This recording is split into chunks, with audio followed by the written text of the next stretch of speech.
Okay, all right. Shabbat shalom. Shabbat shalom. I don't want this thing to be. There ain't no choice for it to be glaring over there. All right, we are. No, it's fine. We're back. We are today going to be um, looking at chapter in Jeremiah 32. We'll be looking at. It's interesting. The last 2 weeks, the Portia, I mean the prophet portions of the Torah portion reading have been uh, uh, within it have been things that are connected to our ministry, Direct Akkad. Our mission statement is based on Isaiah chapter 1, um, and our name is based on a verse that's in chapter 32 of Jeremiah. So we looked at Isaiah last week, and we'll be looking at Jeremiah this week, just coincidentally. Um, so let me set up these slides here. We got a few slides.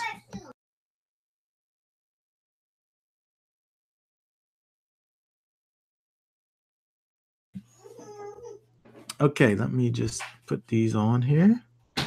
We'll get started. I got a few slides we can go through. And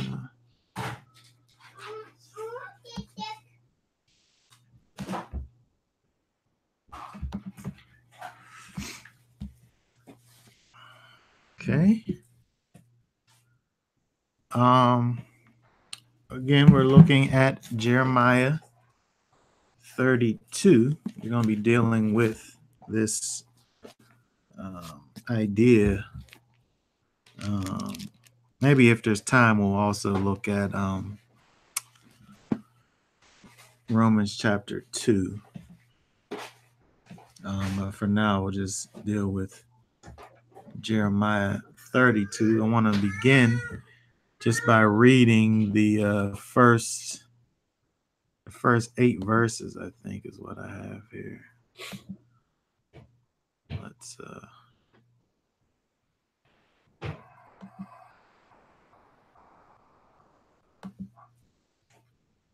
yeah. Can you read that? The word that came to Jeremiah from Yahweh in the 10th year of Tisdaim, sovereign of Yehuda, which was the 18th year of Nebuchadnezzar.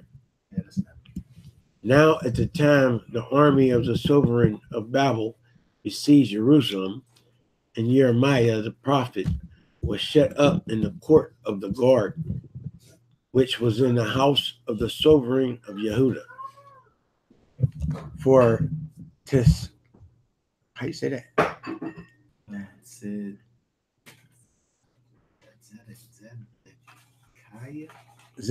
Zedekiah, sovereign of Yehuda, had shut him up, saying, "Why are you prophesying, saying, Thus said Yahweh?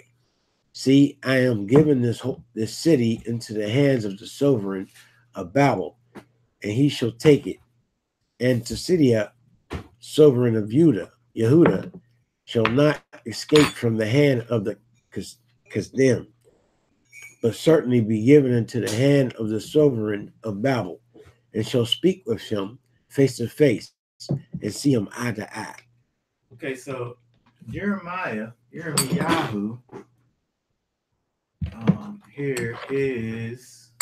has been imprisoned for prophesizing. He's out speaking the words of the Almighty, and he has been punished as a result of it. So we see that going on also, and then the people of Israel is also uh, in the midst of being overtaken by these other nations, right? So we see the people are kind of in a state of peril, entering into um, a state of exile, but yet and still, uh, the Almighty is allowing His word to continue to go forth through His prophets. So we want to look at something that we see inside of the words that are given to Jeremiah in these next few verses here. If you can just read 5 through 8 there. 5 through 8. Yeah. And he shall lead the Sakia to battle, and be there until I visit him, declares Yahweh. Though you fight with the condemned, you shall not prosper. Me saying, see, Hanamel, son of Shalom, your uncle, is coming to you, saying, by my field which is in Antah, for the right of redemption is yours to buy. So Hanamel, my uncle's son, came to me in the court of the guard, according to the word of Yahweh, and said to me, please buy my field that is in Anaphra, which is the land of Beniam, for the right of inheritance is yours, and the redemption. Buy it for yourself. And I knew that this was the word of Yahweh.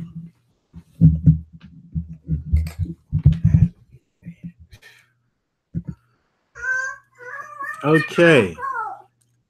So we want to look at something that's going on here. It's talking about, it says it in that verse, what verse is that? It's verse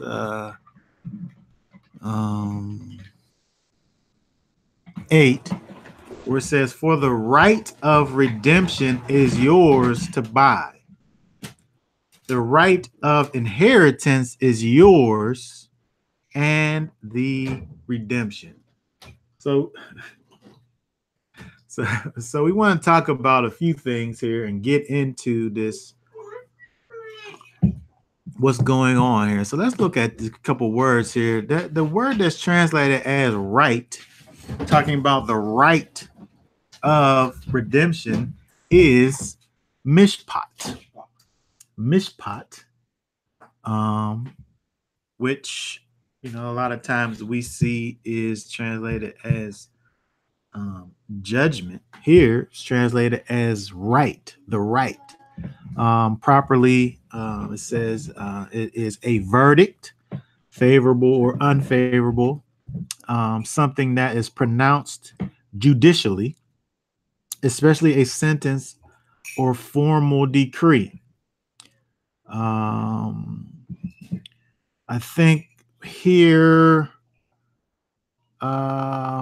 something that would be describing what is happening with it being, with the use of it in this particular instance, is dealing with it including a particular right, this thing that is a judicial right, this thing that is a verdict that has been a judgment that has went forth, right? This official kind of thing is going forth, right? This right of possession, right? So let's keep on going, right? So the redemption, it says, is yours, right? So it's dealing with here, Jeremiah is being told that he needs to go and buy this land that that belonged to his people back, right? If we go back, let's see what verse is that.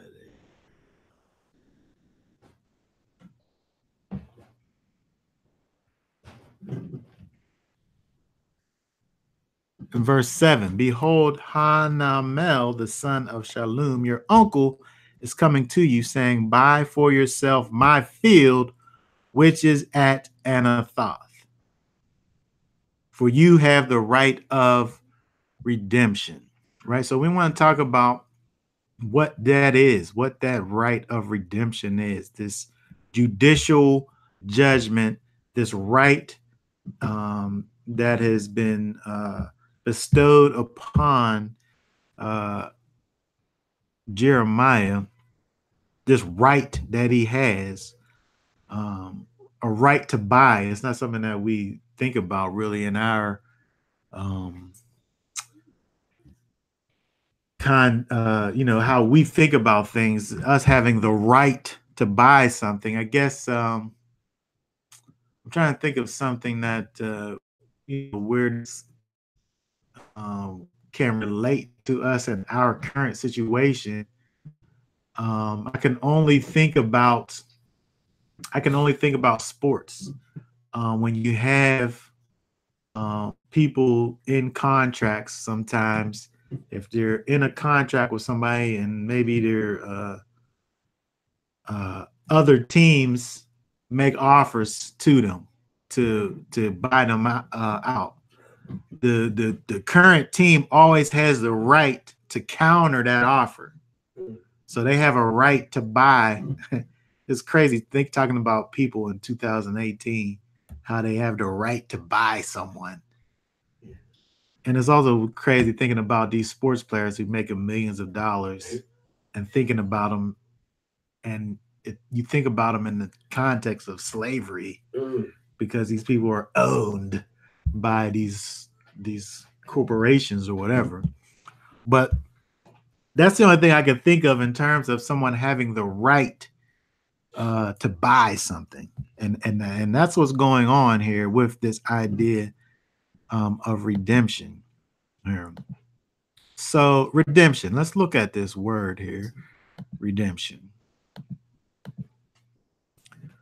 And it's interesting that this is even brought up here, right? Because, again, in the context of what's going on, we're dealing with Israel in a state where they are literally being overtaken by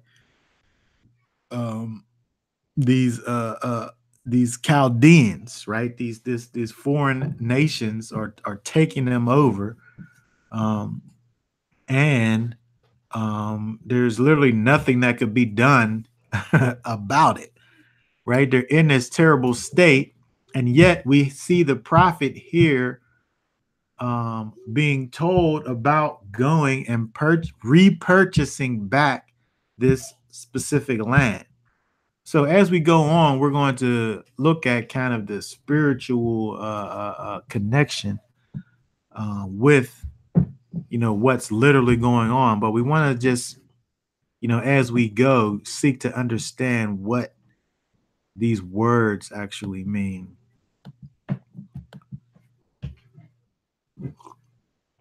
And when we look, this word, this redemption, and the concept that it conveys is an important aspect of salvation, of the salvation that we enjoy in and through Yeshua. When we think about how our relationship with Messiah begins, the first step really is redemption.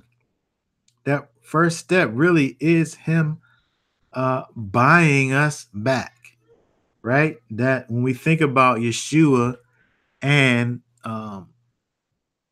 who he is to us in terms of our salvation, we understand that Yeshua is our Passover lamb, right? And when we put the blood of Messiah on the doorposts of our hearts, right? He pays for our redemption, right? So it's not hard for us to think about the word in the context of Messiah, but it's interesting to look back and see how this word plays out kind of in the natural sense, and then bring it back to you know, how we understand it from a spiritual perspective. Okay, so the breakdown, right? We're going to look at this word redemption. Okay, according to the theocratical rights, Yahweh was the actual owner of the land, which he had given to his people for an inheritance.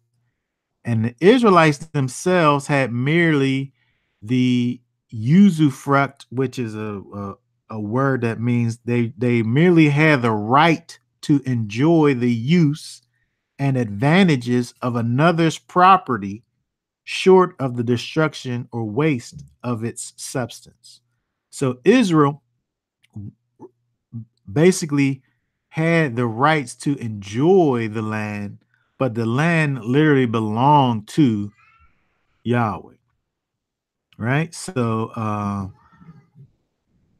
they merely had these rights of the land which they received by lot for their inheritance, so that the existing possessor could not part with the family portion or sell it at his will, but it was to remain forever in his family. So the land that the Most High allotted to specific families was supposed to be in the possession of that family forever, right? The plots of land that was divvied up and divided amongst the 12 tribes was supposed to always be that way eternally, right? So uh uh Issachar wasn't supposed to sell Issachar some land that belonged to Issachar. He wasn't supposed to sell that to Benjamin, right? It was supposed to stay in the family. We look at Leviticus 25:23. Read that Leviticus 25:23 to 25. Can you see that? Okay, go ahead. And the land is not to be sold beyond reclaim, for the land is mine, for you are sojourners and settlers with me. Okay, that's basically what I just was saying, right? The land is not to be sold beyond reclaim. It can't be sold to a place where it's never going to be returned back to the rightful owner, right? Okay, keep going. And provide for redemption for the land, for the land in all the land of your possession. When your brother becomes poor and has sold some of his possession, and his redeemer, a close relative, comes to redeem it, then he shall redeem what his brother sold. Okay, so the land of Israel wasn't supposed to be sold to a place where it wasn't going to be reclaimed back. And in the event that it was to be sold, right? Where it says in the verses we just read, when your brother becomes poor and has sold some of his possessions, and his redeemer, a close relative, comes to redeem it, then he shall redeem what his brother sold. So there is this thing within a family called the redeemer. This position in the family that is known as this redeemer, that's able to go and reclaim properties that have been sold or taken as a result of debt, so on and so forth. So that's kind of what we see going on with Yirmiyahu, right? Yirmiyahu is the redeemer in the situation, but we want to look at this word, this redeemer situation, a little closer, right? This word that's transformed is Gaal, right? The word means to redeem. According to the Oriental law of kinship, that is to be the next of kin, and as such to buy back a relative's property, marry his widow, etc.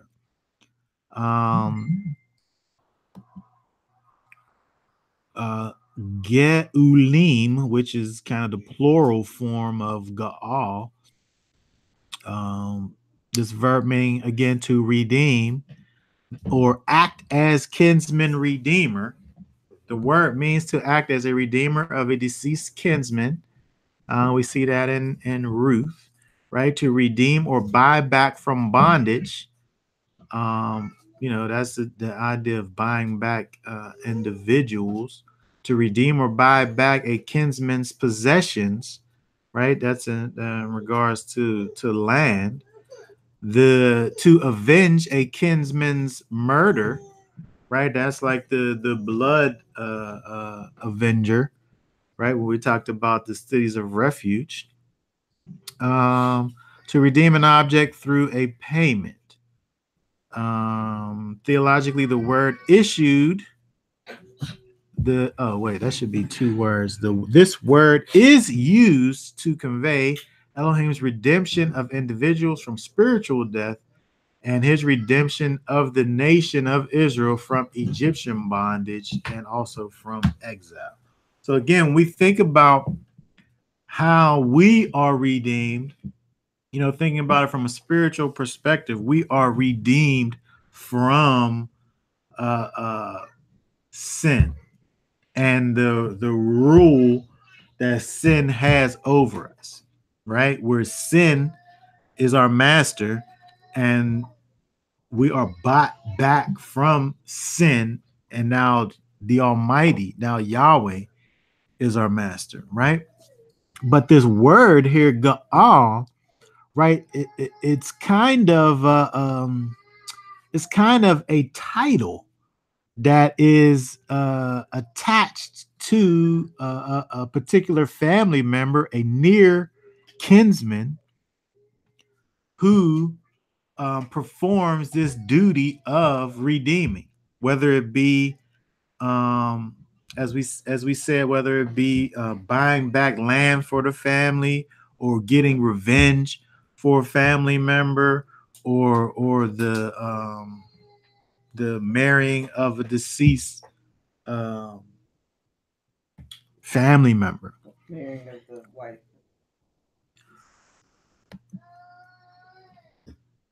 So when anyone therefore was obliged to sell his inheritance on account of poverty and actually did sell it, it was the duty of the nearest relation to redeem it as goel, right? The another form of the word, the goel is the actual person, and gaal is what the goel would be doing.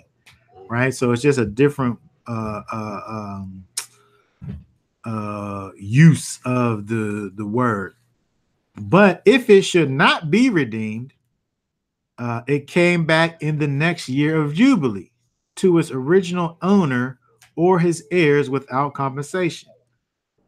Consequently, no actual sale took place in our sense of the word, but simply a sale of the yearly produce till the year of Jubilee. So if in the event that the land couldn't be redeemed, there was always the year of Jubilee, which would reset everything and return back the land back to its owner.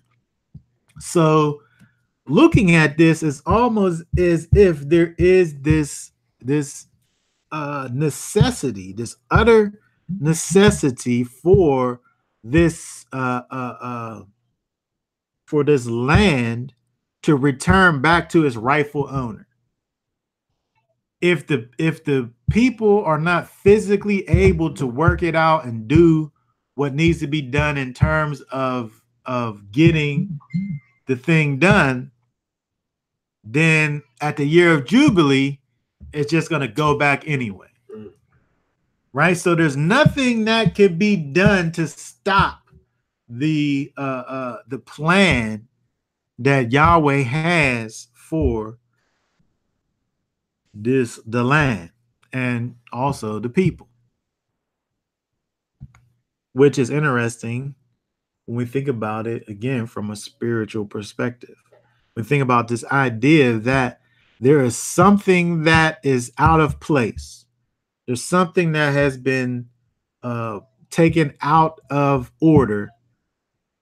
There has been put in place these judicial rulings to bring things back into order. But if the people are not able to fulfill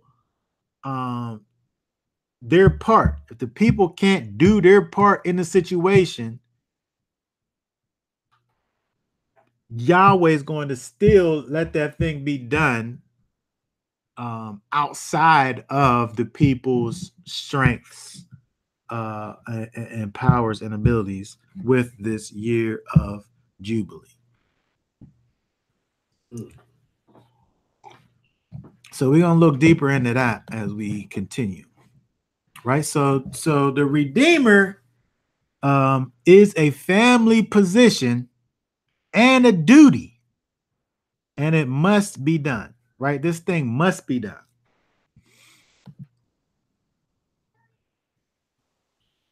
There is pride and that's supposed to say purpose. I got some let's get the door. There is pride and purpose attached to completing this duty. This is it's a very important situation. This idea of actually being the kinsman redeemer. And again, there's great pride and purpose attached to the completing of this duty.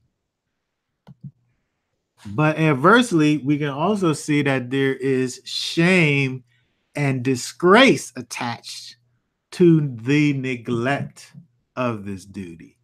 And we can see examples of that. We'll look at that. We'll look at that a little later, but we'll refer back to this idea of a blessing, a blessing attached to doing it, and shame being attached to not doing it. So let's keep going here. If we can read Jeremiah 32, 9 through 12. Somebody can just read. And I bought the field which was at Anathon from Hananel, my uncle's son, and weighed out to him the silver, 17 shekels of silver. And I signed the deed and sealed it, took witnesses, and weighed the silver in the scales. Then I took the deed of purchase, that which was sealed according to the command and law, and that which was open. And I gave the deed of purchase to Barak, son of Neriah, son of Messiah, in the presence of Hananel, my uncle's son, and in the presence of the witnesses who signed the deed of purchase, before all the Yehudim who sat in the court of the guard.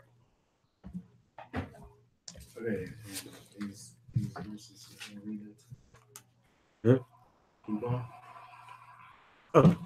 And I command Barak before their eyes, saying, Thus says Yahweh of hosts, the Elohim of Israel, Take these deeds, both this deed of purchase, which is sealed, and this deed which is open, and put them in an earthen vessel, so that they remain many days. For thus says Yahweh of hosts, the Elohim of Israel, houses and fields and vineyards shall again be brought in this land. Okay. All right. So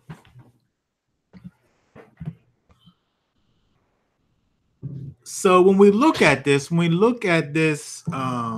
again, because of the context of what's going on in the land, where we have this thing being carried out, which is, a return of this family land back to its rightful owner. Right? We see this return happening, and this thing going on. This return back to rightness going on, in the midst of a bad situation, right? They're in the middle of being ransacked by this other nation.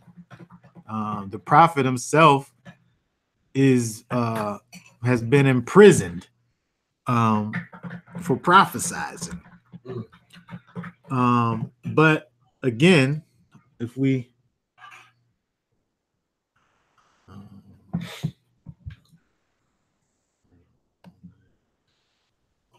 okay. So, for thus says Yahweh of hosts, houses and fields and vineyards shall again be bought in this land.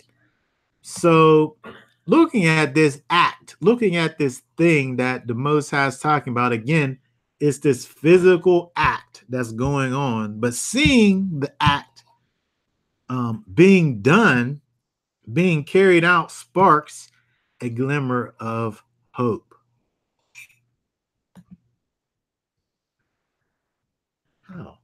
How so? How so does this thing bring hope? Well, let's look at it. Let's talk about it. So, just as a prophet must redeem his land, just as Jeremiah is given this task to redeem his land from his kinsfolk, the Almighty will also redeem his land and his people. We're able to look and see, and I want to look at this, and which will take us back to the idea of pride and shame. But we see something going on with this idea of this Redeemer. If we look over at Genesis, at Bereshit 38, 3 through 10, we see this thing that Yahweh is bringing to pass is something that is pre-Torah in terms of pre-Sinai. This is something in Genesis 38, 3 through 10 that happened prior to the laws being given by the Almighty. The only laws that would be in existence would be whatever it was that Yahweh told to Adam and Hava that got passed down through the generations, all the way down to Abraham, Isaac, and Jacob. But I want to look at Genesis 38, 3 through 10. Because this concept that we see in going on with Jeremiah, with Yirmiyahu, is something that we will be able to see here in Genesis 38, verse 3. So let's see. I didn't print that up. Can somebody read Genesis 38, verse 3 through 10? And she conceived and bare a son, and he called his name And she conceived again and bare a son, and she called his name Onan. And she yet again conceived and bare a son, and she called and called his name Shelah. And he was at Chezib, Chezib, Chezib, where when she bare him. And Judah took a wife for his firstborn, whose name was Tamar. And Judah's firstborn, was wicked in the sight of Yahweh, and Yahweh slew him. And Judah said unto Onan, Go in unto thy brother's wife, and marry her, and raise up speed to thy brother. And Onan knew that the seed should not be his. And it came to pass, when he went in unto his brother's wife, that he spilled it on the ground, lest that he should give seed to his brother. And the thing which he did displeased Yahweh, wherefore he slew him also. Okay, very good. So we see this thing that happens here with this the brother taking the wife of his deceased brother and being commanded to carry on the line of his brother, and yet not wanting to do this, right? Not wanting to do this thing, right? Right. He didn't want to be the redeemer. So when you look at the idea of this, what is known as this Levirate marriage, this is the same thing in terms of when you look at the individual that nearest kin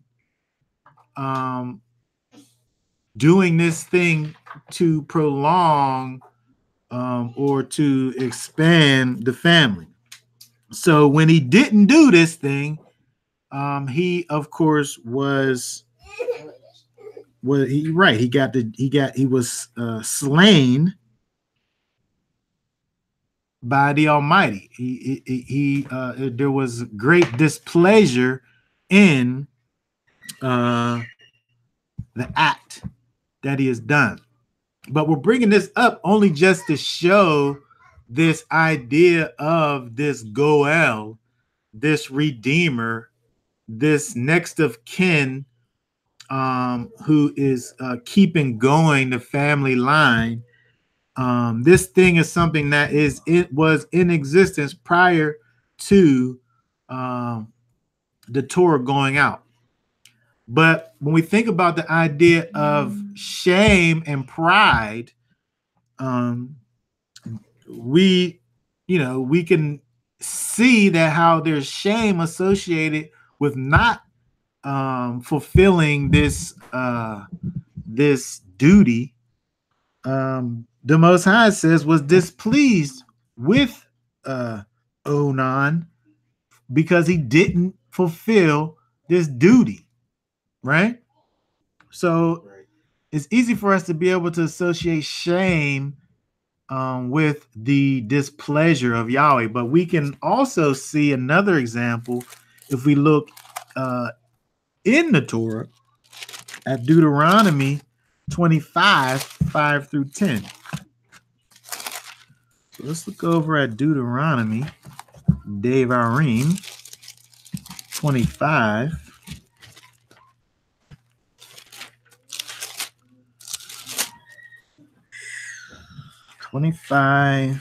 Verse 5 through 10. Ouch. And just somebody read Deuteronomy 25, verse 5 through 10. If brethren dwell together, and one of them die, and have no child, the wife of the dead shall not marry without unto a stranger. Her husband's brother shall go in unto her, and take her to him to wife, and perform and perform the duty of a husband's brother unto her. Okay, hold on a second. So we see this thing being described as this duty, this thing that must be done to continue the family going on, right? This obligation, right? This obligation that's given to this brother on behalf of his deceased brother, right? This duty, right? And here we're seeing this thing kind of being codified that was already kind of I don't want to say tradition, but something that was in place prior to the law being given. But here again, we see within the law, we see this thing actually being made into law, this practice. Okay, keep going, verse 6. And it shall be that the firstborn which she beareth shall succeed in the name of his brother which is dead, that his name be not put out of Israel. And if the man like not to take his brother's wife, then let his brother's wife go up to the gate unto the elders and say, my husband's brother refuseth to raise up unto his brother a name in Israel. He will not perform the duty of my husband's brother. Then the elders of his city shall call him and speak unto him. And if he stand to it and say, I like not to take her, then shall his brother's wife come unto him in the presence of the elders and loose his shoe from off his foot and spit in his face, and shall answer and say, so shall it be done unto that man that will not build up his brother's house. And his name shall be called in Israel, the house of him that hath his shoe loose.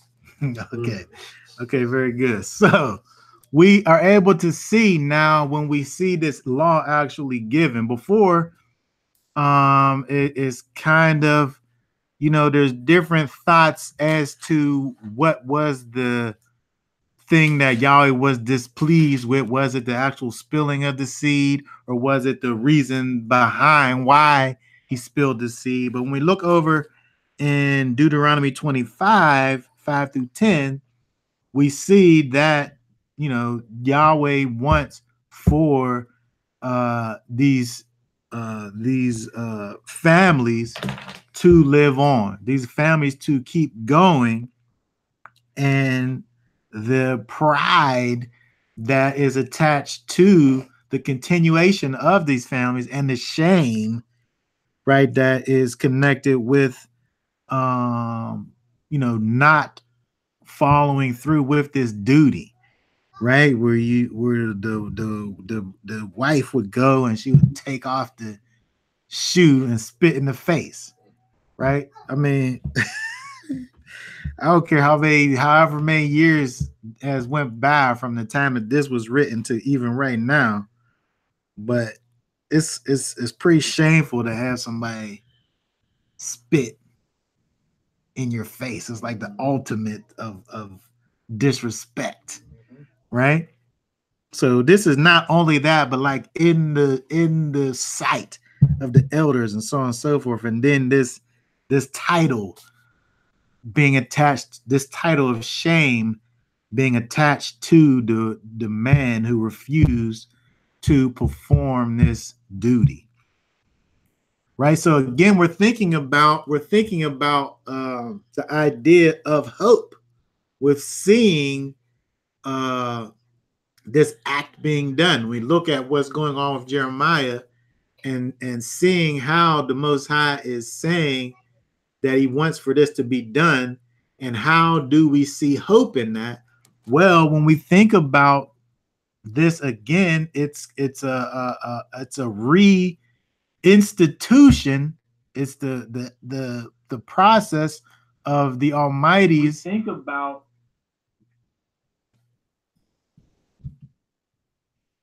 it's the process of the Almighty's laws, statutes, and commandments being reinstituted back into the lives of the people, which brings about hope, because you're talking about a people who were in the middle of gross iniquity.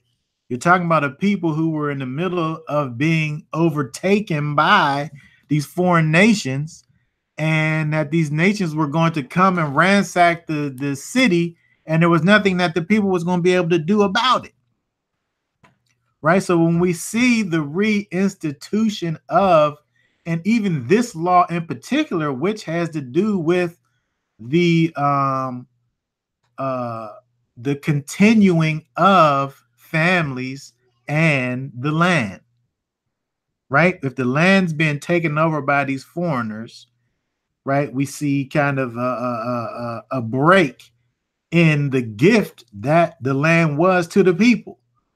So we see this this thing being reinstituted and being put back into place, this idea of redemption, this idea of this duty that must be fulfilled, whether it be by the individuals themselves or just time. Because again, thinking about the year of Jubilee, if the individuals weren't able to work out the redemption, then at Jubilee, it was just going to be reset anyway.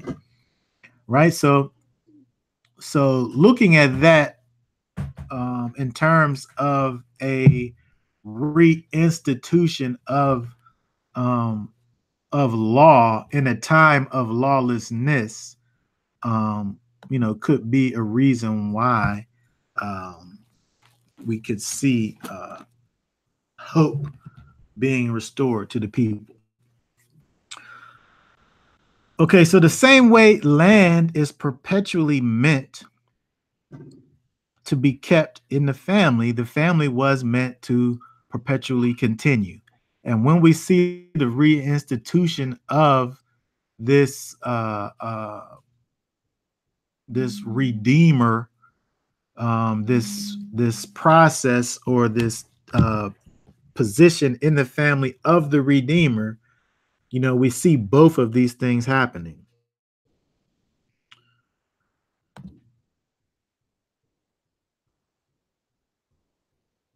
So if these waves are resurfacing, it seems to be an indication that the exile is over, or at least it gives a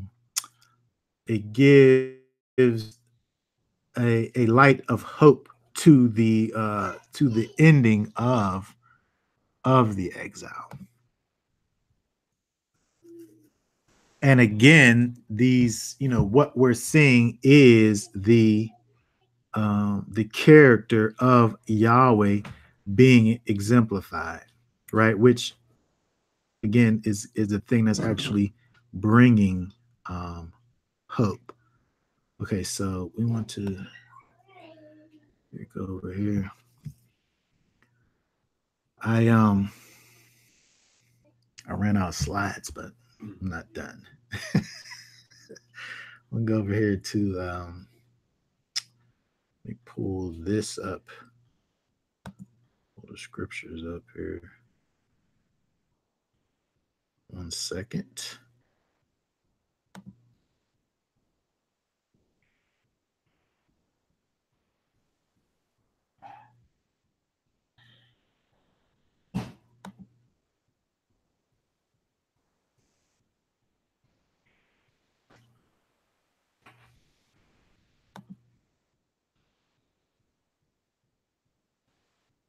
Let's see here.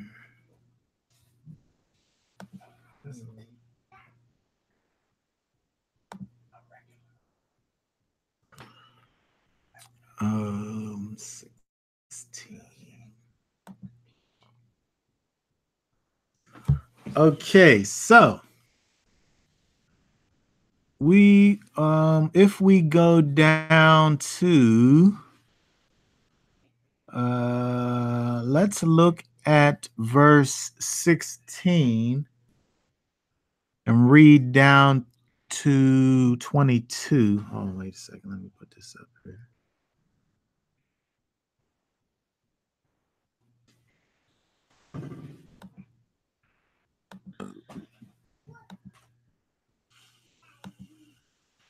Jeremiah 32, start at verse 16.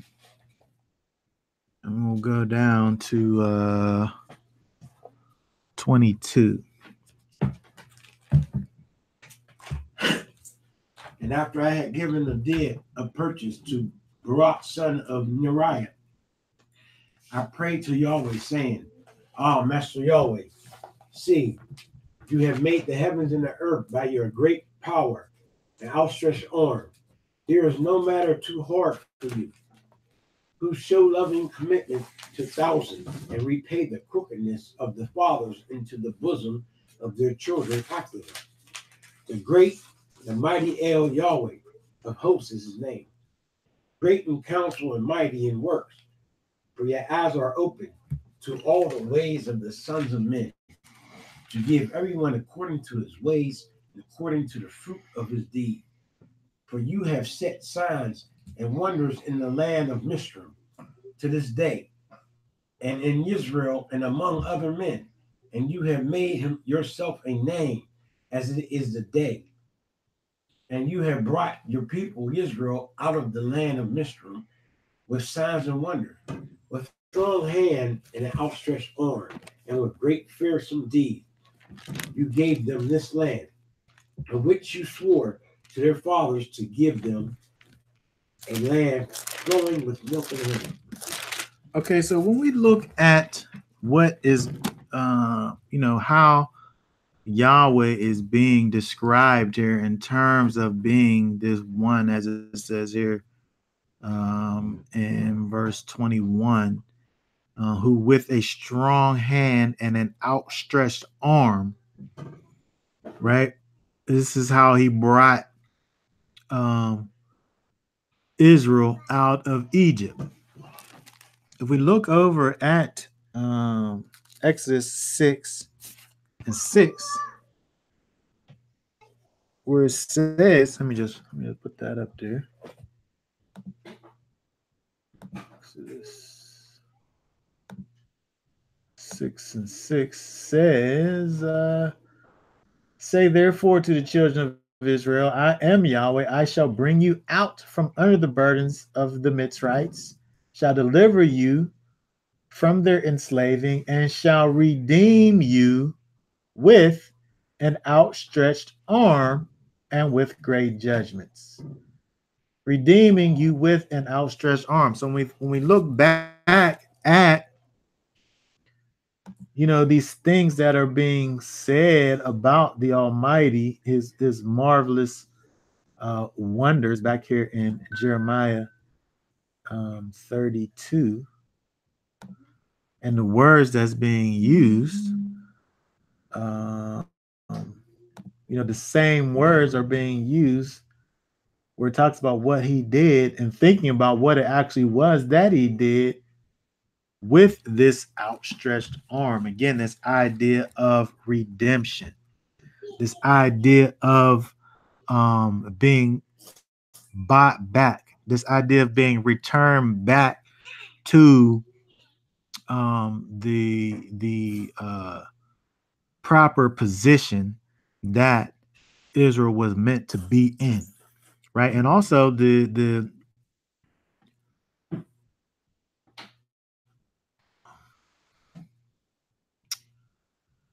hold on a second here.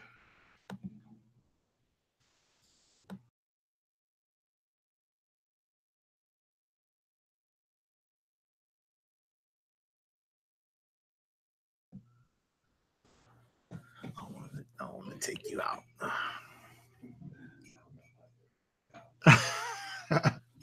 Okay, so again, so we see this idea of redemption being, first of all, talked about by Jeremiah in a physical sense, We see the redemption of Israel that took place in a physical sense by miraculous deeds.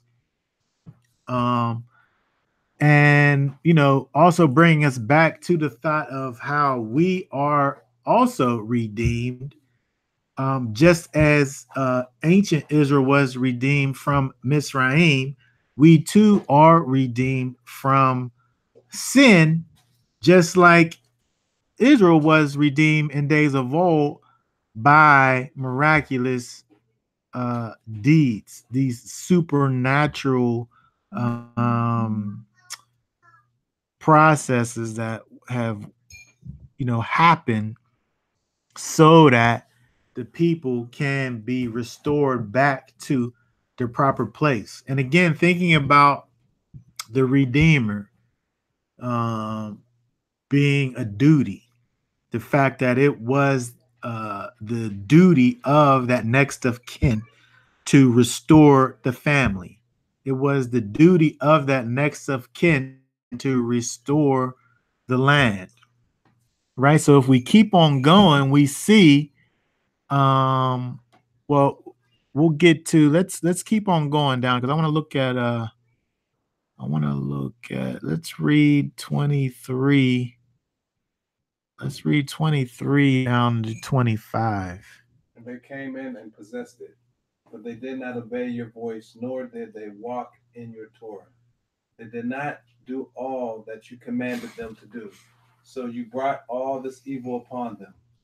See the sage mounds. They have come to the city to take it, and the city has been given into the hand of the Kasdim, who fight against it, because of the sword and scarcity of food and the pestilence. Scarcity, sorry. The scarcity of food and the pestilence. And what you have spoken has come about, and look, you see it. Yet you, O Master Yahweh, have said to me, buy the field of silver and take witness, although the city has been given into the hand of the Kasdim. Okay, so when we look at this, we see something interesting that sometimes is only ascribed, this thought process is only ascribed to the so-called the so-called God of the New Testament. We see something happening. We see something happening in spite of the fact that the people are in this terrible situation, despite the fact that the people are in the midst of being dispossessed. The people, Israel is being referred to as his people who do not obey the voice of the Most High. These people who are not walking in the Torah. They did not at all do the things that was commanded for them to do. Yet, when we look down verse 25, you have said to me, buy the field for silver and take witnesses, although the city has been given into. So despite what's going on around with Israel, and this, I looking at some of the commentaries, it talks about this as being something that happened at the very beginning of the exile, the 70-year exile. This might be like 10 or 12 years in. So you're talking about something that's going on at the very beginning of the dispossession of Israel, and yet the thing that's being said is to go ahead and do the thing that that typifies this act of redemption. Redemption is going to happen and is not necessarily connected to what your connection or ability to have it be fulfilled is. We see kind of a disconnect between what's going on with the people and what the Almighty is doing. Israel, at this point in time, is a rebellious people. We're not seeing how the people have changed. That's not being discussed. We see what they were doing that was wicked, and we see why this these bad things are happening to them. But there seems to be some different results coming. Right? In spite of the fact that we have a people, the disobedient, rebellious people, there seems to be different results coming that aren't connected to the current state of what's going on with the people.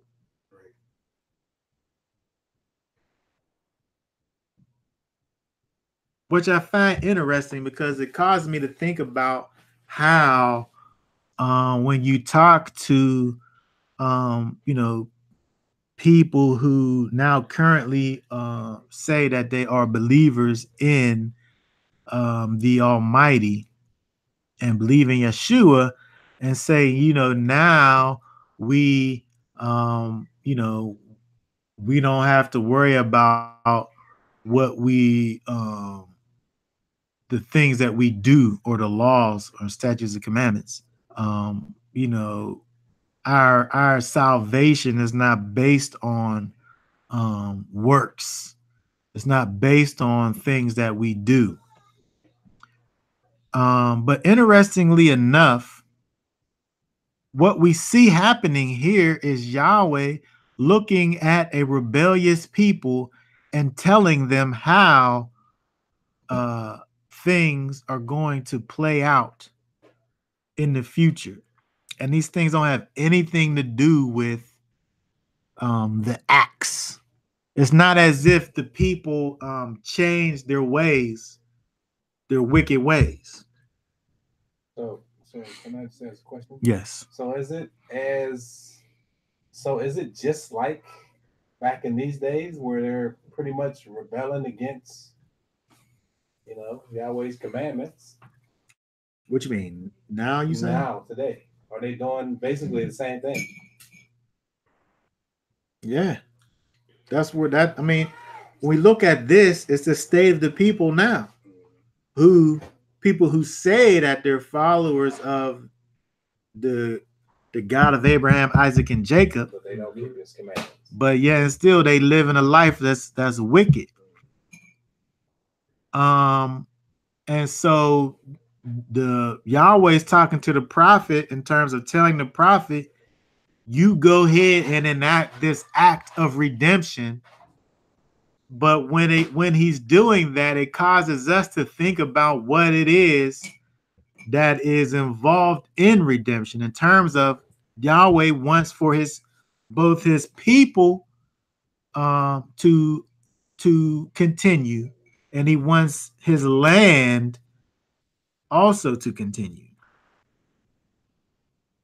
But do they have an excuse though? So okay. Well, I would say that they do have an excuse, right. But go ahead, keep going. The people have been scattered. They don't have. Oh, you saying do we now have an excuse? Yes. Do we have an excuse now because they've been scattered? Their heritage has been taken from them, and Yahweh did this. You know what I mean? He scattered. Mm-hmm. He took their identity and all of that from them. So they don't even, they're not even tying themselves into, the statutes and the laws and commandments that, their you talking about now? Yeah, their forefathers said, made a covenant saying that we would do this. So how does that play out? Well, it's interesting that you asked that question because we have the answer is within this chapter, right? The answer is within the chapter, and we're able to understand that um, those people were looking forward to something that would alleviate the people's inability to walk in the ways that Yahweh had for them to walk in. Um, what we know of as the new covenant is something that was always needed. It was always needed because, the people of old were given the commandments. They were given the literal commandments. They were given the literal ways that the Almighty wanted for his people to walk in. And every time we see this inability for the people to be able to walk in those laws, statutes, and commandments. So if we let's go down to let's start reading from 26 down to um 35, just to see 26. 26. Yes, let's And start. the word of Yahweh came to Jeremiah, saying, See, I am Yahweh, the Elohim of all flesh. Is there any matter too hard for me? Therefore, thus said Yahweh, See, I am giving this city into the hands of the Casdim, into the hands of Nebuchadnezzar, sovereign of Babel, and he shall take it, and the Kasdim who fight against the city shall come and set fire to the city and burn it, with the house on whose roofs they burned incense to Baal and poured out drink offerings to other mighty ones, to provoke me. For the children of Israel and the children of Yehuda have done only evil before me from their youth. For the children of Israel have only provoked me with the works of their hands, declares Yahweh. For this city has been a cause for my displeasure and my wrath from the day that they built it, even to this day, that I should remove it from before my face. Because of all the evil of the children of Israel and the children of Yehuda, which they have done to provoke me, they, their sovereigns, their heads, their priests, their prophets, and the men of Yehuda, and the inhabitants of Jerusalem, and they have turned their backs to me, and not their face.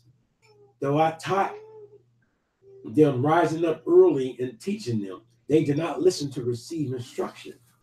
And they set their abominations in the house which is called by my name to defile it. And they built the high places of Baal, which are in the valleys of the sons of Hinnom, to offer up their sons and their daughters to Malik, which I did not command them, nor did I come into my heart that they should do this abomination to make Yehuda sin.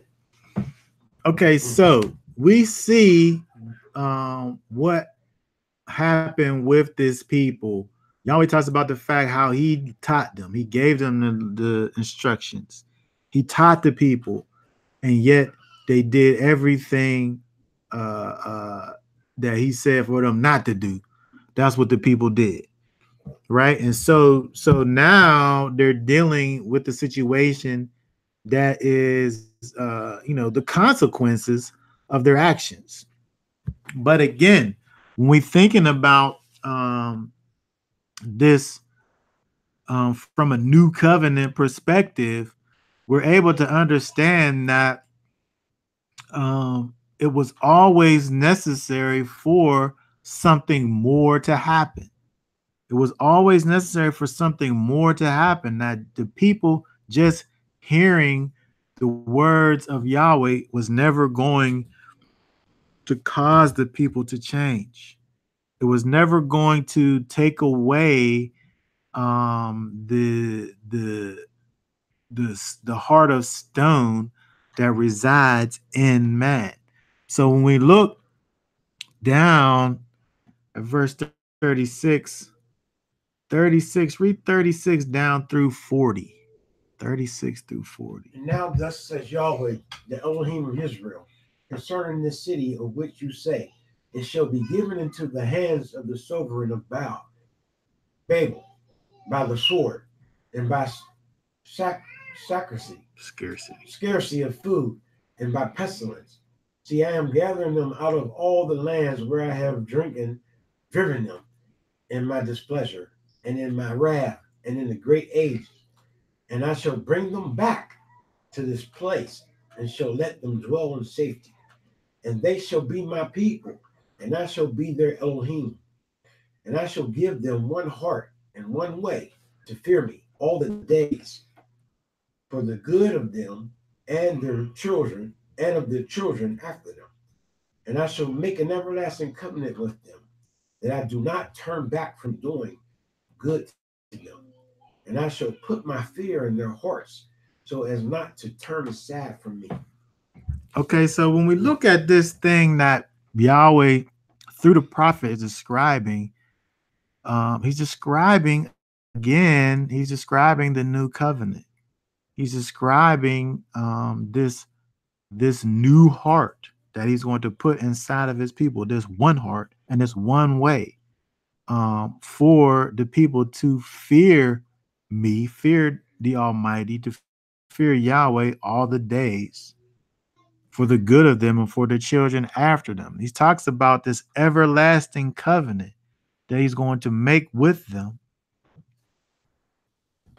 And when we couple this with with other scriptures like Jeremiah 31 and 31, and with Ezekiel 36 and 26, we understand that he's talking about the new covenant. He's talking about the putting of the law on the hearts of the people, something that wasn't part of the old covenant, right? The old covenant was an external thing that was happening, as a word Yahweh told the people, yes, what he wanted for them to do, but their hearts wasn't changed on the inside, and it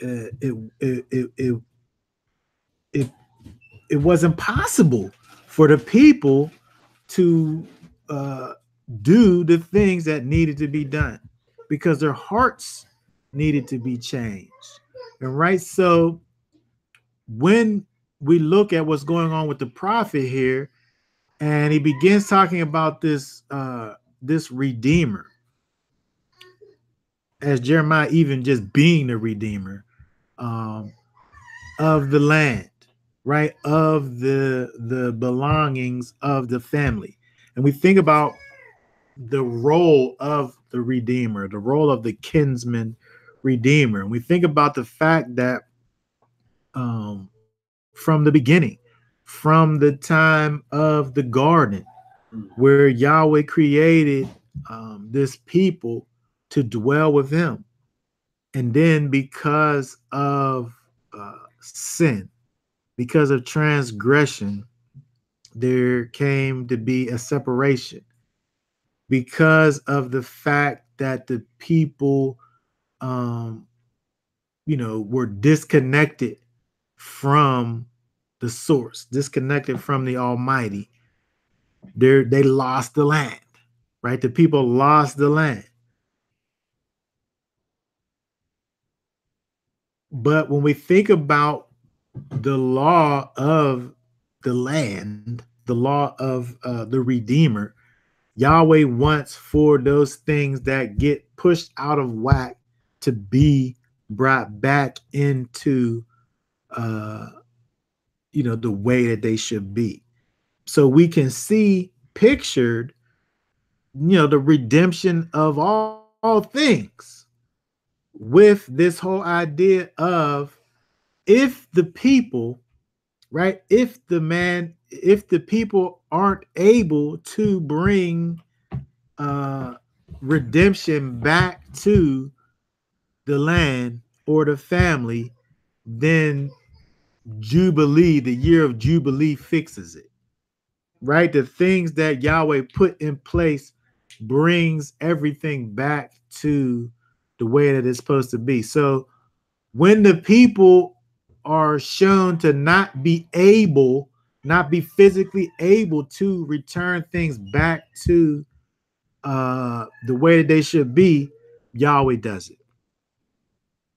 So when we look at this, when we see a people who just aren't able to make things the way that they should be, they're not able to do the things necessary to return uh, the land back to its rightful owner. Yahweh does it. We needed, we needed that Redeemer to come and buy us back. Right? We were in utter destitute.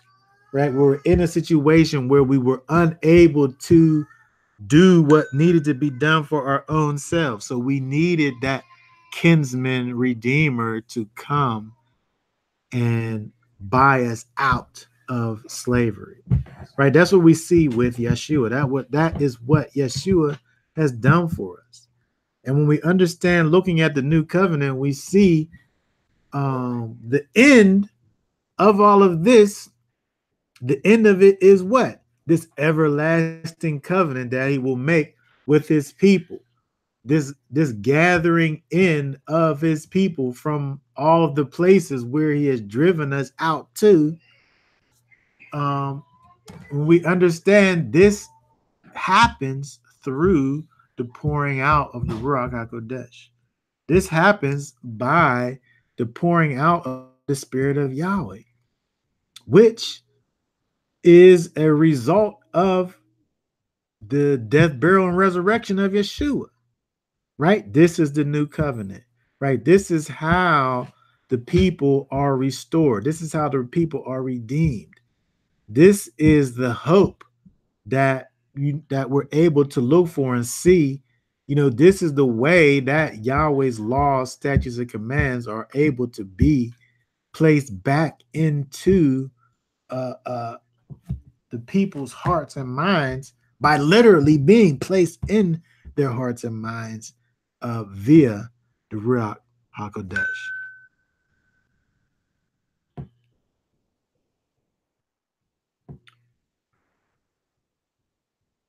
So again, so when we think about the idea of this people who don't know anything, who don't know who they are, who their identity has been stripped from them and they've been placed in the situation that they are in based on their disobedience. The way back, the way back is through the Ruach HaKodesh. When we think about the again, I've said this before. When we think about the picture that we see with the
oh, okay, now we're back.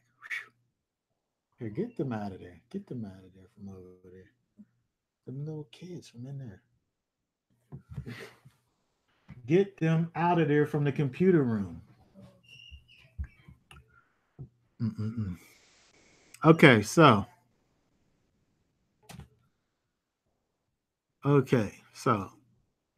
what was I saying? Before I was rudely interrupted by computer mistakes. Oh, You were saying, okay. Okay, thanks. that the dry bones living. Right. Right. So again, looking back at this idea of the Redeemer, looking back at this idea of the duty that there is for this task to be performed. It was an absolute requirement that Yahweh send forth his son so that his people can be redeemed and live on. It was an absolute requirement and duty that he sent forth his son so that this land that he gave to his people can be restored.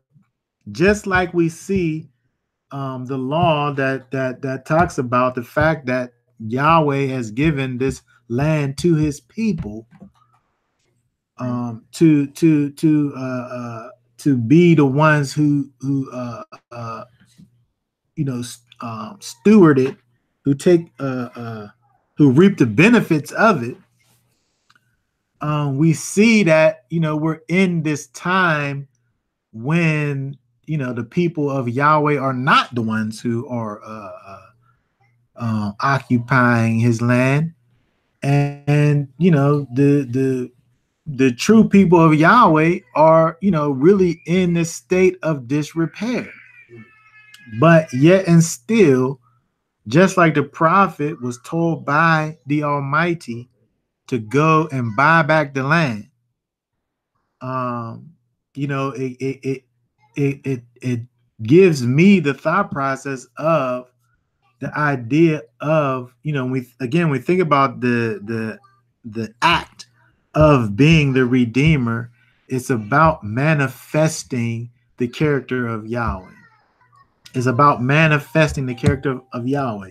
It's about allowing the presence of Yahweh to come and live and dwell in you and then be manifest in and through you. Despite the fact, again, looking at what's going on with Jeremiah, despite the fact that you're in the midst of exile, despite the fact that everything around you is looking down, where despite the fact that you're at the beginning of the exile, Yahweh said to the prophet, go and manifest my character in the earth. Right? So this is what we have to be able to do. We have to be able to understand that the life that's going on around us is not necessarily indicative of what Yahweh is doing,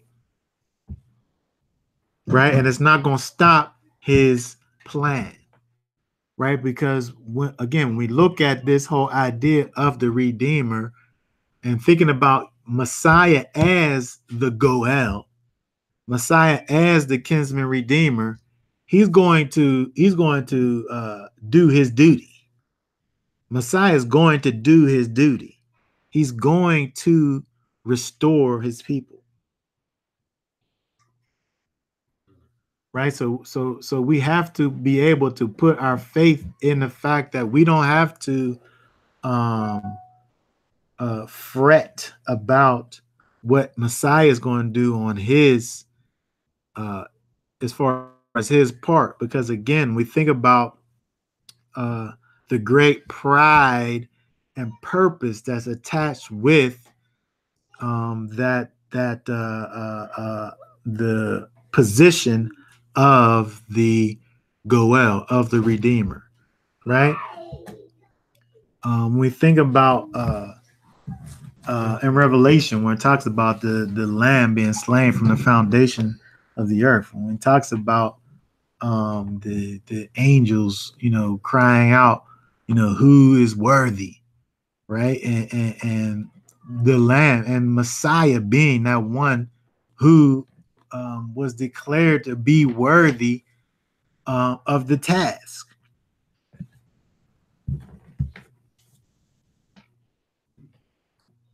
Despite our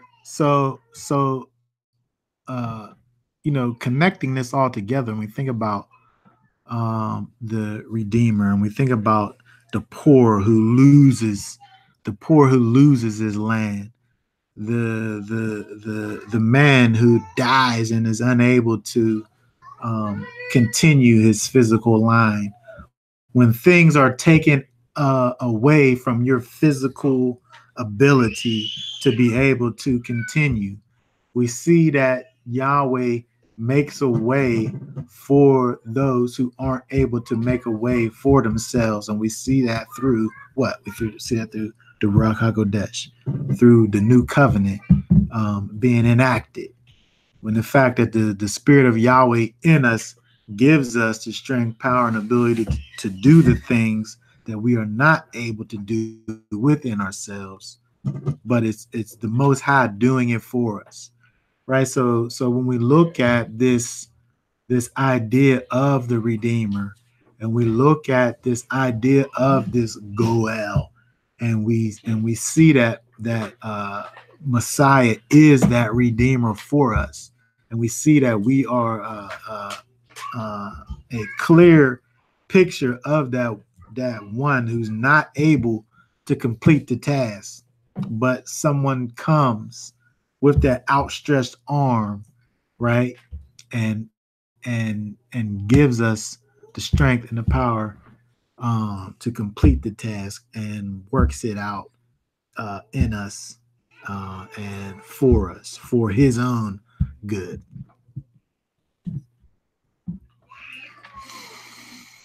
Okay, so that being said, do we have any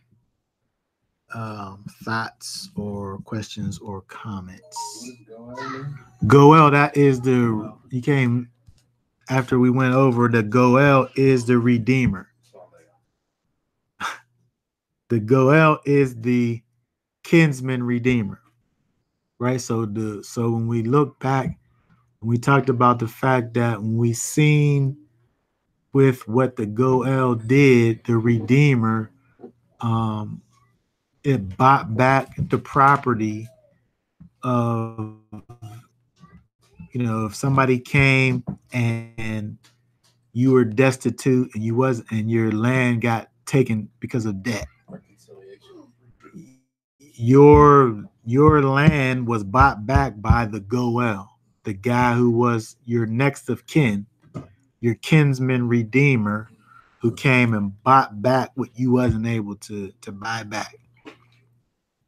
Right. So we just was relating that back to Messiah in terms of, how he redeems Israel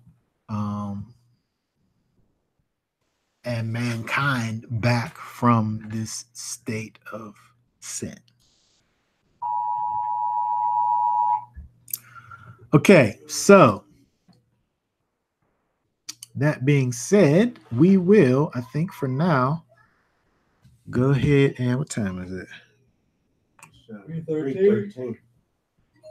Let's do this. Let's go real quick over to Romans.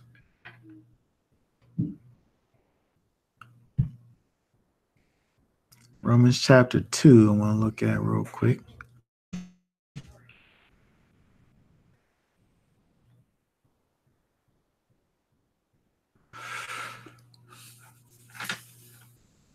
Yeah, let's look at Romans chapter 2. Let me go over here real quick.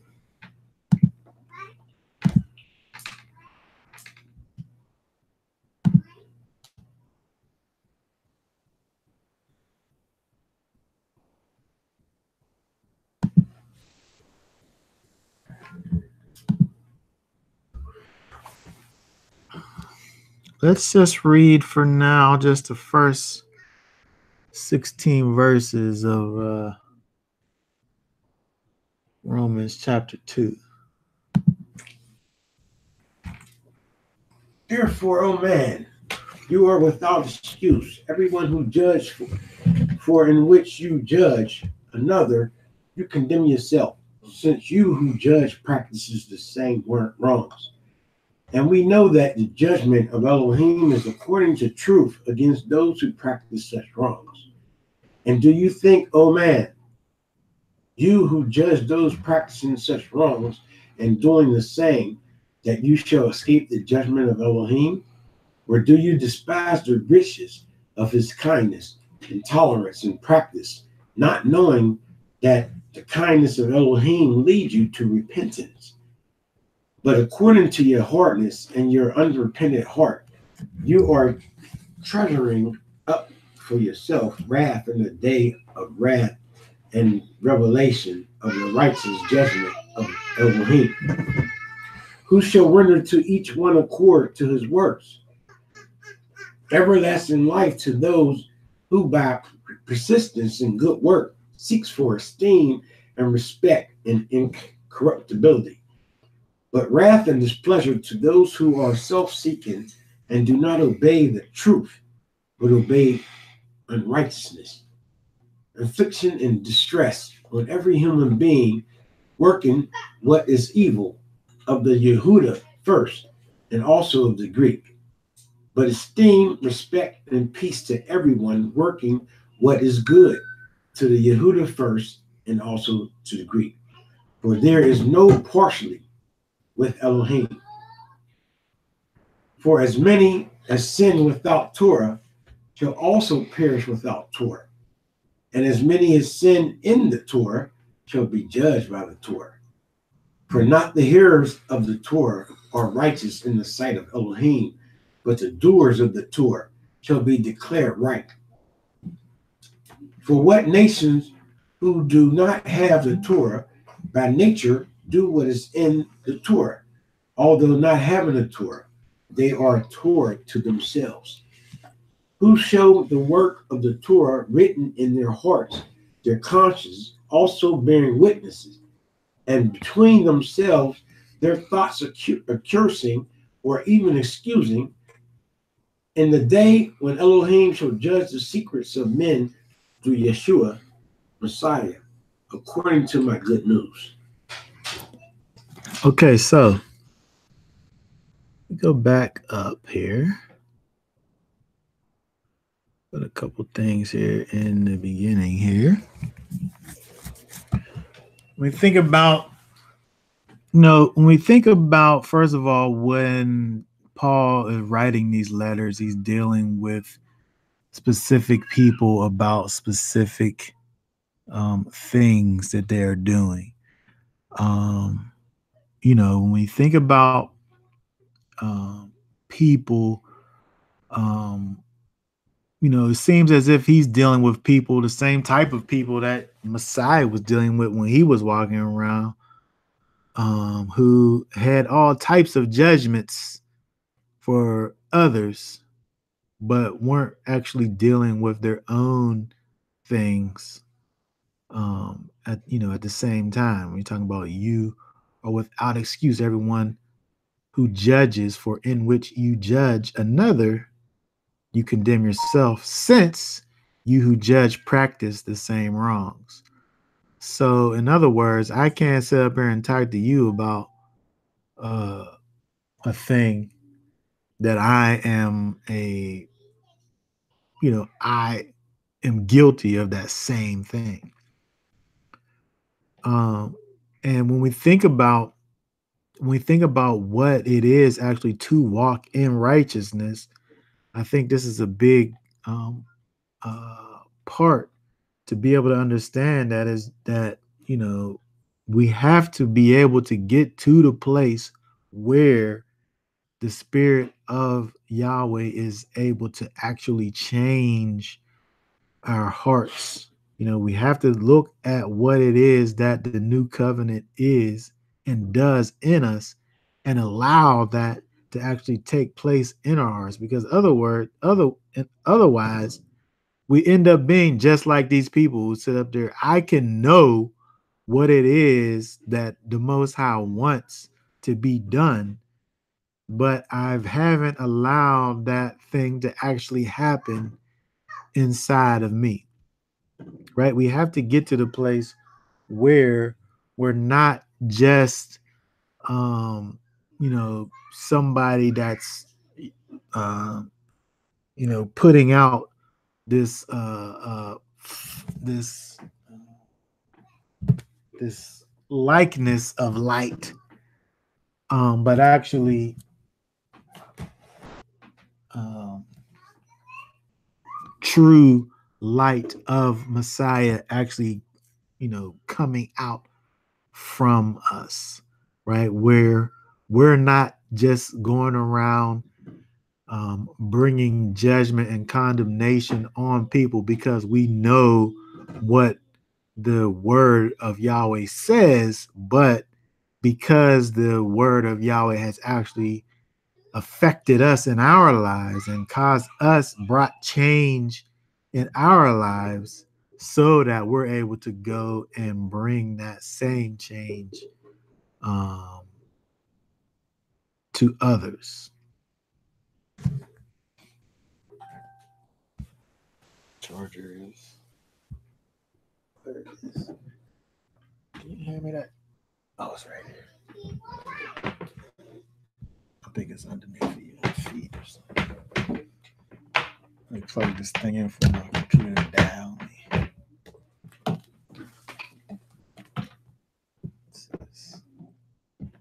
We'll plug it right here. I think put this on. Put this on the other side.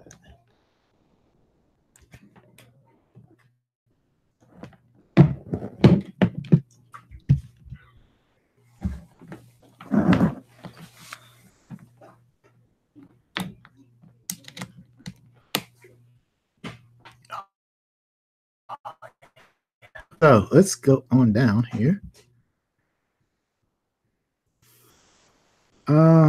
When we think about this idea of the fact that there is no partiality in Elohim, right? He's dealing with people in one way. If people who didn't have any idea as to what the Torah was were able to be brought to a place, and this is what he kind of goes on with as chapter goes on. People outside of the Torah able to be brought to a place of walking in righteousness without even knowing anything about the Torah. Those people are then judged, right? But it's the same thing that goes for people who actually were given the Torah, and still those people weren't. Just because you have the Torah, right? If you're not walking in it, it's not doing you any good. Right.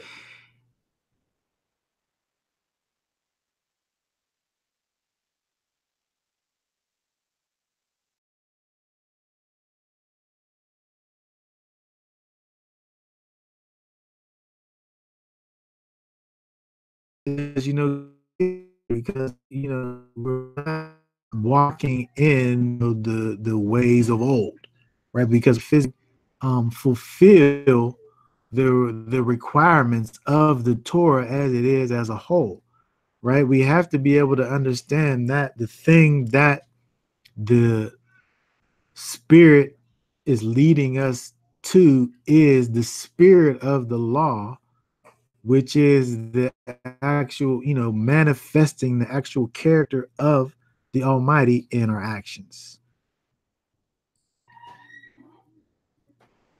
I wanted to go down to, let's see here.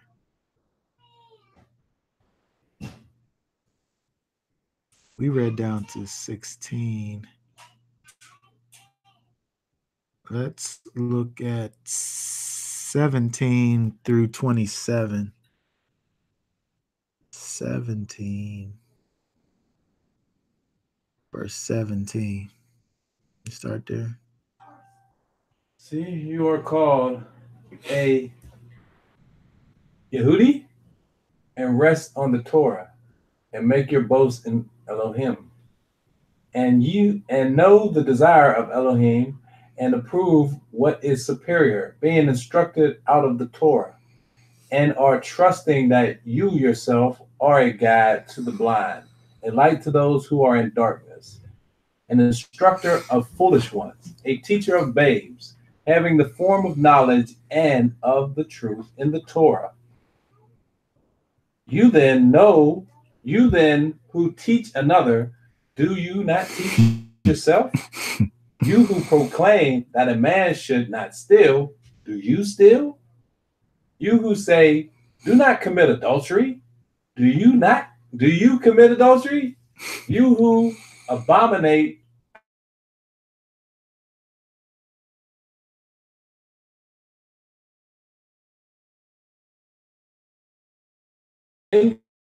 Torah, expression of the Torah, do you disrespect Elohim? For the name of Elohim is blasphemed among the nations because of you, as it has been written.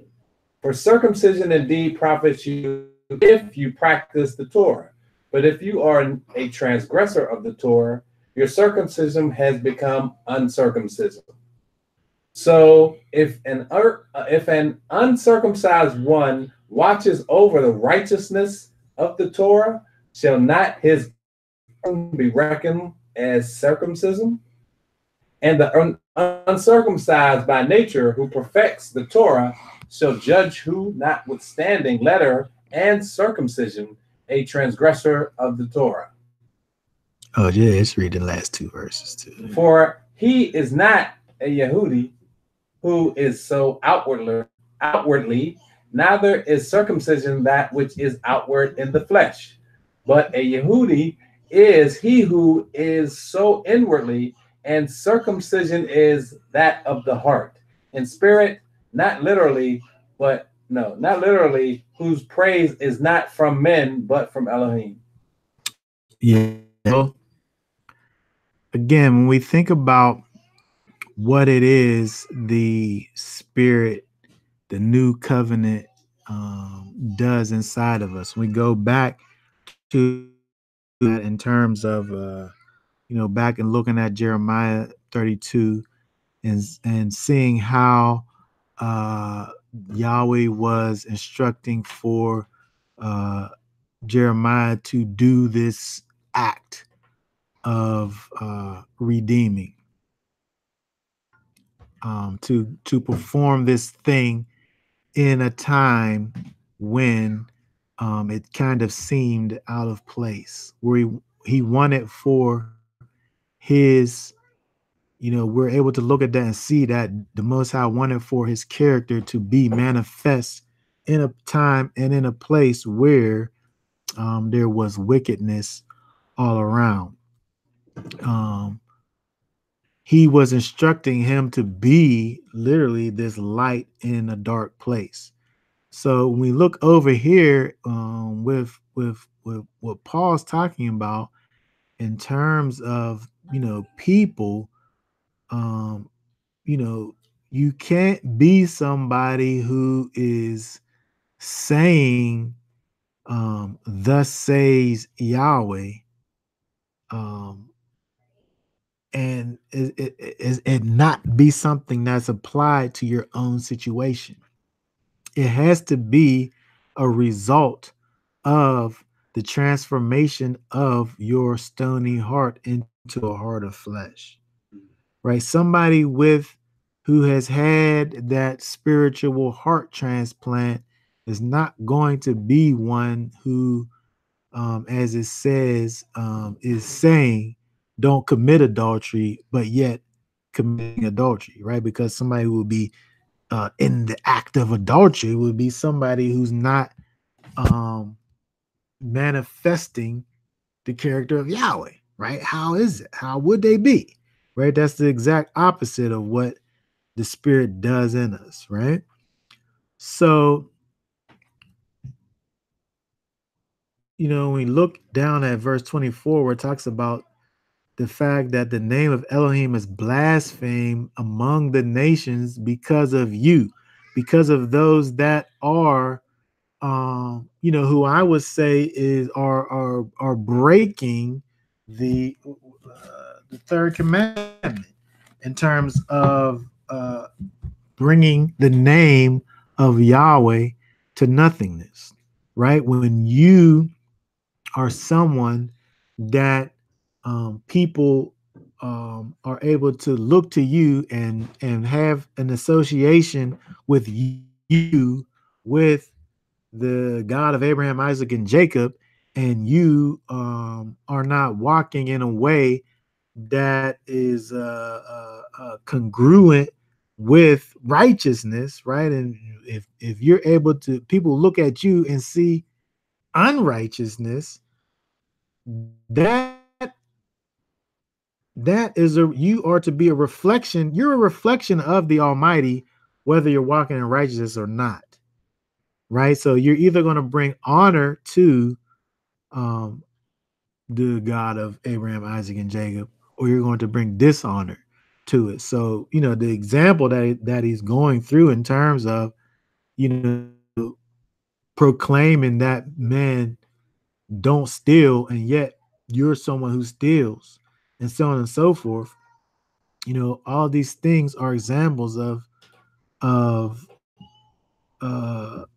bringing the name of Yahweh to nothingness, right? If you're walking around with your tassels on, and living a life of unrighteousness for all to see, it's not only something that's reflective of your own self, but it's also bringing um, shame and dishonor to the one who you represent, who is the Almighty.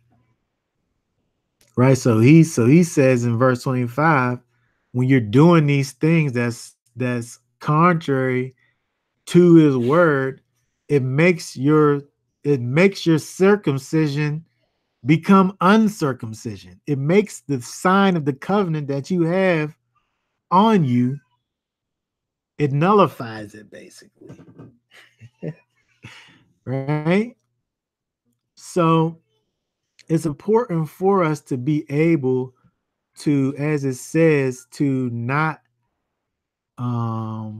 be someone who is outwardly righteous but inwardly wicked, right? Because verse 28, for he is not a Yahudi who is so outwardly, neither is circumcision that which is outward in the flesh, but a Yahudi is he who is so inwardly, and the circumcision is that of the heart, right? The new covenant, the laws written on your heart, your stony heart being taken away and replaced with a heart of flesh, right? Where it's not something that originates from your actions, but it's the actual thing that motivates your actions.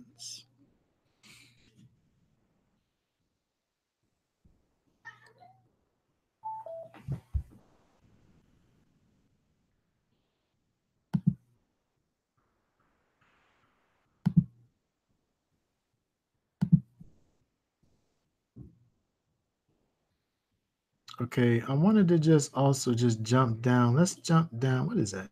Chapter 3. I want to jump down to chapter 3, 19.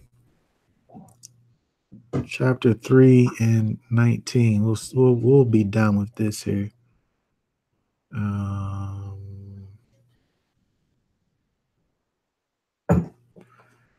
Through 25.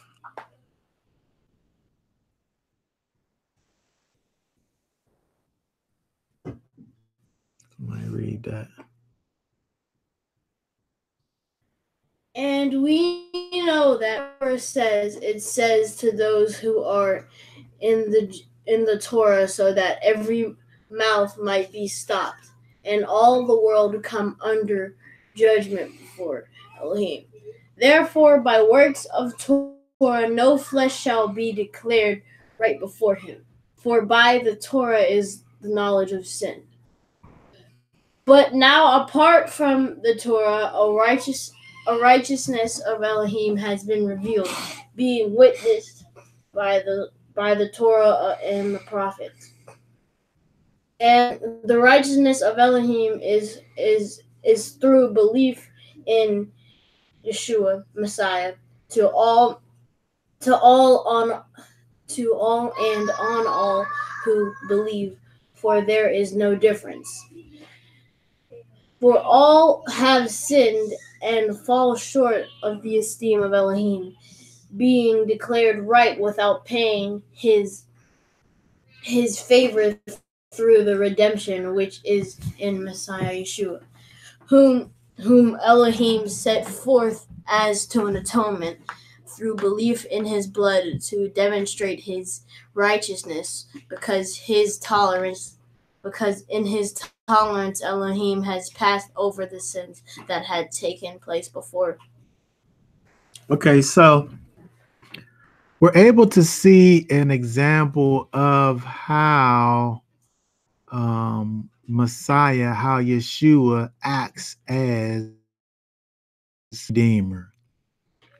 Because the faith that we walk in, the way that we are connected to this new covenant, the way that we are able to be connected back to the Almighty is not based on our strengths.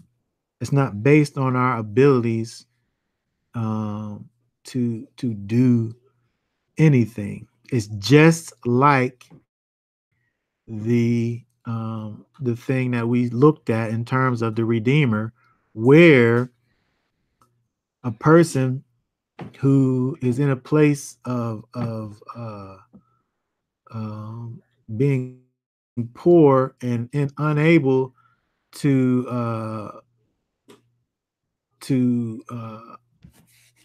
pay a debt, and it becomes necessary for restoration for another to come alongside and restore the things back to that place of rightness, right? So we see that this is what we see with Messiah. Is not because of our own righteousness, right? It's not because of the things that we're able to do, because we're not able to change our wicked hearts, right? You're not able to change that wicked heart of yours, right? Be done by Yeshua. You're not able to right the wrongs of the things that you've done. You're not able to the wrongs of the sin that you've already committed. That debt can't be paid by you. Price that you're able to pay that puts you back in right standing. There's no thing that you're able to do within yourself to cause you to be declared right in the sight of the Almighty. Only the Redeemer can restore you back to that with the Almighty, right? And this is the point that the Apostle Paul is bringing in terms of what it is that Messiah does for us. He's the one who declares us to be right, by the redemption which is in Messiah, right? And we think about what that is, and we think about what the Redeemer, what the Hebraic concept of the Redeemer is.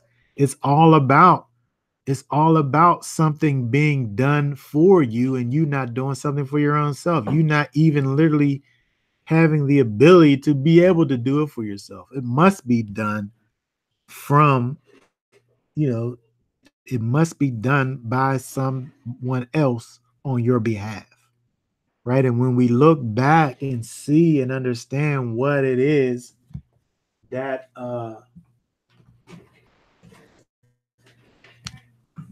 that we see through the Redeemer, when we see that, it helps us to understand what it is that Yeshua has done for us.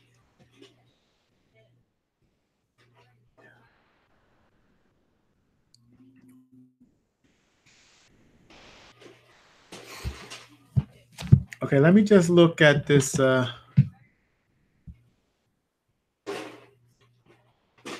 me just look at this real quick, and then I'll see. Be done. Does anybody have any questions or comments? Looking at the connection between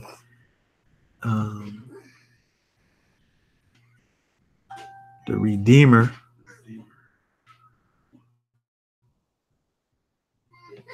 and Yeshua, who is our Redeemer.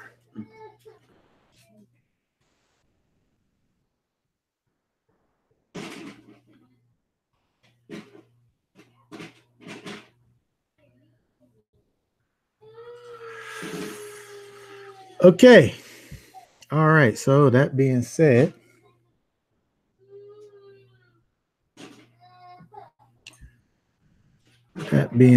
we will, let me get back over here.